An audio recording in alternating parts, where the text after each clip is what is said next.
Hi, I'm Kayla with WTI, and I think most of us today like to fidget with something, whether it's while we're listening to a call, watching TV, or anything in between.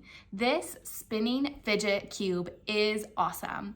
We saw it at a friend's house and we just had to have one, and I'm so glad we got this. I like this fidget cube because it spins and is very entertaining. It just helps kind of distract your mind a little bit, but helps you focus. I appreciate that this one is made of a really nice durable metal, which gives it a little weight, but I would say it's still considered lightweight, even though you can feel just a little bit of resistance to it. Now this one here that we have is in black. I think it's really nice and sleek looking, but it is available in other colors.